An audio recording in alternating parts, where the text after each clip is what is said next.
अब आइए आपको बताऊं बड़ी चीज ये कि पायलट को लेकर बहुत से सवाल उठ रहे हैं। पायलट सुमित कपूर थे। सुमित कपूर साहब के पास लंबा चौड़ा एक्सपीरियंस भी था विमान चलाने का, लेकिन उन पर कुछ पुराने आरोप भी लगे। आइए आपको बताऊं कि आखिर अजित पवार के पायलट सुमित कपूर पर कई आरोप पहले लगे। पायलट सुमित कपूर का रिकॉर्ड चौंकाने वाला है। कैप्टन सुमित के पास 15,000 घंटों की उड़ान का अनुभव था, मतलब अपनी जिंदगी का बड़ा हिस्सा आसमान में बिताया है। लेकिन पायलट के पुराने रिकॉर्ड ने गंभीर सवाल खड़े कर दिए। विमान उड़ाने के दौरान वो 2 बार शराब के टेस्ट में पॉजिटिव मिले। एविएशन नियम उड़ान के दौरान 1 बूंद शराब भी मौत का वारंट है। कैप्टन सुमित कपूर के रिकॉर्ड में 2 बार ऐसी घटना हुई। 2010-2017 में सुमित ने विमान उड़ाने से पहले शराब पी थी। 2010 में फ्लाइट उड़ाने से पहले वो शराब पॉजिटिव पाए गए थे। इस वजह से कैप्टन सुमित कपूर 3 साल तक सस्पेंड भी रहे थे। 2017 में वो फिर शराब के नशे में ड्यूटी पर पहुंचे और पकड़े गए। ऑपरेटर वीएसआर वेंचर्स पर इसको लेकर सवाल उठ रहे हैं। ऐसे पायलट को वीवीआईपी की सुरक्षा की जिम्मेदारी कैसे दी गई? डिप्टी सीएम अजित पवार के विमान को उड़ाने की जिम्मेदारी कैसे मिली? क्या ऑपरेटर ने पायलट के पुराने रिकॉर्ड को ध्यान में नहीं रखा? इस मामले में अब वीएसआर वेंचर्स से भी पूछताछ हो सकती है। आखिर क्या हुआ जो प्लेन की हालत ये हो गई, प्लेन खड़ा हो गया और खड़े होने के बाद प्लेन ऐसे गिर गया। आपको बताऊं कि अजित पवार के विमान क्रैश के बाद सीसीटीवी से खुलासा हुआ। सीसीटीवी में दिखा विमान पर पायलट का कंट्रोल नहीं। विमान अचानक टेढ़ा हुआ, तेज रफ्तार के साथ जमीन की तरफ बढ़ा। वीडियो में दिख रहा है कि विमान बहुत कम ऊंचाई पर था। जमीन से टकराते ही विमान आग के गोले में तब्दील हो गया। क्रैश से पहले विमान हवा में एक तरफ झुकते हुए टेढ़ा हुआ। सवाल यह है कि क्या विमान का संतुलन बिगड़ गया था या फिर विमान में कोई तकनीकी खराबी आई थी? पायलट ने हवा और विजिबिलिटी के बारे में पूछा था। पायलट को विजिबिलिटी लगभग 3000 मीटर होने की जानकारी दी गई। पायलट ने रनवे 11 पर उतरने की आखिरी रिपोर्ट दी, लेकिन बताया कि रनवे नजर नहीं आ रहा है। इसके बाद विमान लैंड करने के बजाय हवा में चक्कर लगाने लगा और विमान को सुबह 8:43 के वक्त रनवे 11 पर लैंड करने की अनुमति दी गई, लेकिन विमान की तरफ से लैंडिंग क्लियरेंस का जवाब नहीं दिया गया। सुबह 8:46 पर एयर ट्रैफिक कंट्रोल ने रनवे के पास आग की लपटें देखी और विमान रनवे से 50 मीटर दूर बाईं तरफ पाया गया। विमान के कॉकपिट से आए अंतिम शब्द भी सुनाई दिए। महिला कैप्टन के आखिरी शब्द थे, ओ नहीं।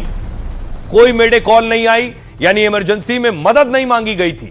गंभीर आपात स्थिति में पायलट मेडे कॉल देकर मदद मांगता है, लेकिन अजित पवार के पायलट ने कोई मदद नहीं मांगी।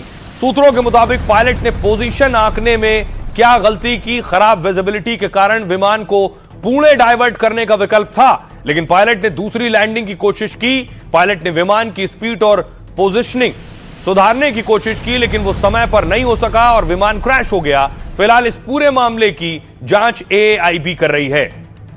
सुनिए जरा क्या कुछ कह रहे हैं इस पर aviation experts. Pilot in command को ही डिसीजन लेना होता है कहीं ना कहीं लैंडिंग के टाइम पे, क्योंकि विजिबिलिटी तो वेराई होती रहती है।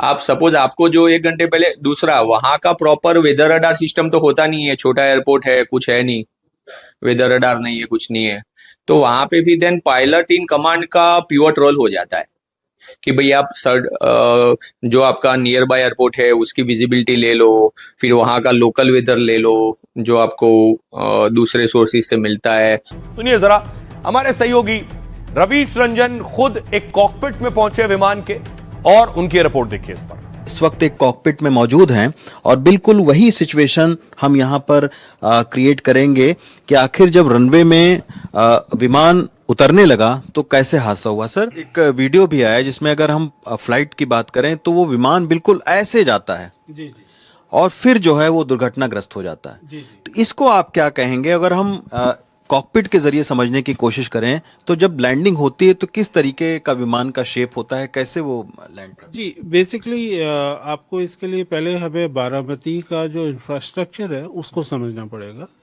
कि बारामती एक एयरपोर्ट है जहाँ पे सिर्फ एक कंट्रोल टावर है, रनवे बहुत छोटा है और किसी भी तरह की वहाँ पे नेविगेशनल एड नहीं है।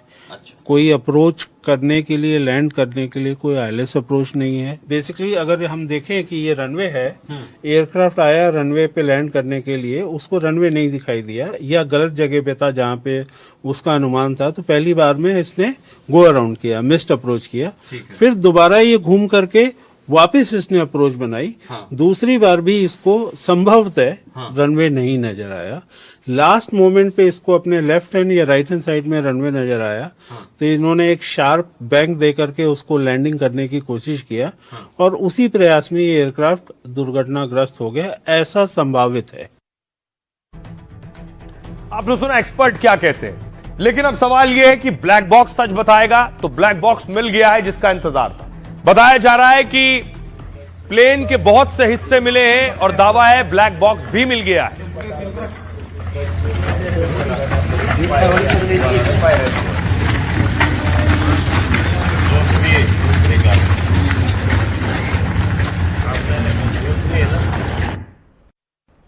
अब देखिए, ब्लैक बॉक्स ही सच बताएगा। कल मैंने आपको बताया था ब्लैक बॉक्स होता क्या है। अजित पवार के क्रैश विमान का ब्लैक बॉक्स बरामद हो गया है। घटना स्थल से प्लेन का ब्लैक बॉक्स बरामद किया गया और हादसे की जांच के लिए इसका मिलना बेहद जरूरी होता है। ब्लैक बॉक्स में फ्लाइट डेटा रिकॉर्डर होता है, साथ ही कॉकपिट वॉइस रिकॉर्डर भी होता है। यह पायलट को क्रू मेंबर्स की बातचीत रिकॉर्ड करता है और लैंडिंग और टेक ऑफ के दौरान ऊंची चर्चाएं भी रिकॉर्ड करता है, जो उस दौरान हुई चर्चाएं।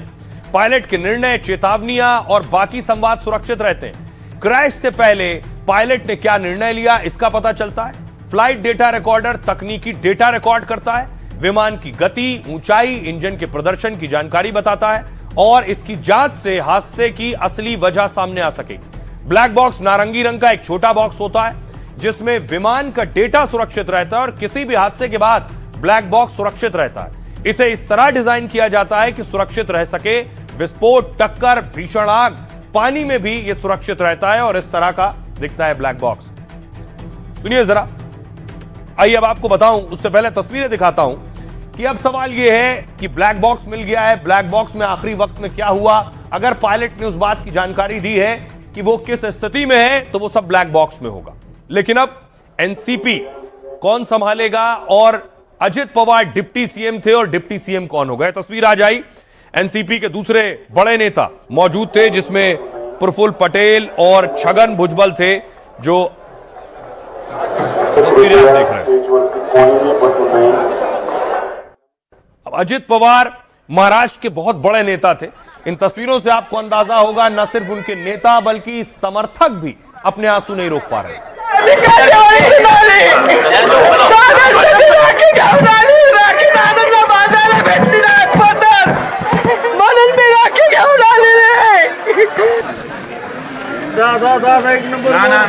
माइक